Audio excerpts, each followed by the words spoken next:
नाज़रीन, गमबट मार्केटुनि में ईद वेझो हुजण बावजूद खरीदारी अञा ताईं वधी नाहे सघी। वायरस सूरतहाल सबबि कारोबार मुतासिर थियण करे दुकानदारनि जा मथे ते हथ अची विया। उन हवाले सां पेश आहे बादशाह बण जी हीअ रिपोर्ट।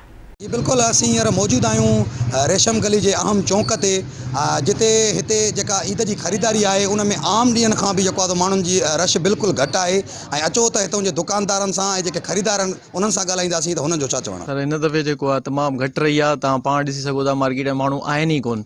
चाहे हिकु त कोरोना जे करे, ॿियो महांगाई तमामु वधी वई आहे। इन जे करे जेको आहे माण्हुनि जे पहुच खां कमु चढ़ी वियो आहे। इन करे ख़रीदारी तमामु घटि थी। जेके हिन खां गुज़िरियल साल ईदूं रहियूं या जेके हिन खां अॻिला दौर रहिया, कुझु न कुझु उन में साह हुयो। बाक़ी हाणे त असांजो साह दुकानदारनि जो निकितल आहे। वाह, सॼो ॾींहुं घर था वेठा खाऊं। अॻे बि नुक़सानु कयो आहे। 8 महीना ईद त बसि थी सघे थो वॾनि माण्हुनि खे ईद जी ख़बर हुजे, जिन खे पैसे जी परवाह न आहे, जिन खे कंहिं शइ जी ख़बर न आहे।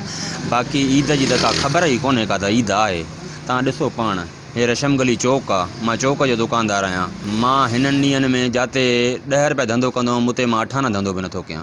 लॉकडाउन जे करे ऐं कोरोना वायरस जे करे पूरी दुनिया इफेक्टेड थी आहे। उन सां गॾोगॾु पाकिस्तान बि इलाही इफेक्टेड थियो आहे, छो त असांजा माली ऐं जेके बि मुआशी मामलात आहिनि उहे इलाही घटिजी विया आहिनि, इलाही लो कैटेगरी ते लाइ विया आहिनि। आम माण्हू इंतिहाई परेशान आहे। पोइ इन ईदुनि खां हिन ईद ते तव्हां ॾिसो, सर्वे कयो, तव्हां कैमरा जो रुख घुमाईंदो त तव्हांखे माण्हू न जे बराबरि नज़र ईंदा।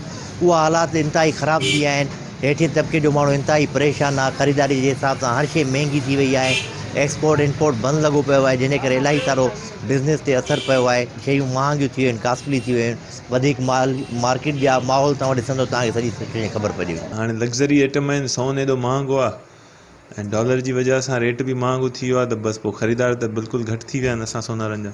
असांजो मुतालबो इहो आहे त बसि आवाम खे रिलीफ ॾियो, कुझु सस्ताई कयो, कुझु महांगाई ते कंट्रोल कयो। माण्हू खाइण पीअण में पूरा आहिनि त माण्हू लग्ज़री आइटम छा वठंदा। या बाज़ार में माण्हू न आहिनि, माण्हुनि खे खाइण लाइ पैसा न आहे। असां पाण वांदा वेठा आहियूं। सफ़ा माना सम्झ त का शइ सम्झ में नथी अचे। असां हिते पैसा सीड़ाए वेठा आहियूं। 3 महीना लॉकडाउन लॻो पियो हुयो।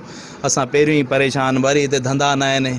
असांखे गवर्नमेंट खे असां चऊं था त कुझु असां लाइ सहूलियत कई वञे। दुकानदार लाइ, ग़रीब आवाम जे लाइ बि राशन महांगो लॻो पियो आहे। खाइण पीअण जूं शयूं महांगियूं लॻियूं पियूं आहिनि। माण्हू छा कनि? ग़रीब माण्हू राशन वठे या चोपलियूं लटा कपिड़ा वठे, पंहिंजे माण्हू पेट में ई पूरो आहे। जाॾे काॾे वानकई लॻी पई आहे। बाक़ी गुज़िरियल साल ऐं हिन साल में ज़मीन आसमान जो फ़र्क़ु आहे। ठीकु आहे न। बाक़ी जेका ख़रीदारी ईअं सम्झो जेतिरी रश हूंदी, उन जे ईअं सम्झो चोथे हिसे में बि रश न आहे। सॼो ॾींहुं वानकईअ में गुज़रंदी वञे। सॼो ॾींहुं मोबाइल था यूज़ कयूं पिया। बाक़ी ग्राहक त आहे कोन। महांगाई बि हद खां वधीक आहे ऐं कोरोना जे करे बि कुझु फ़र्क़ु पियो आहे।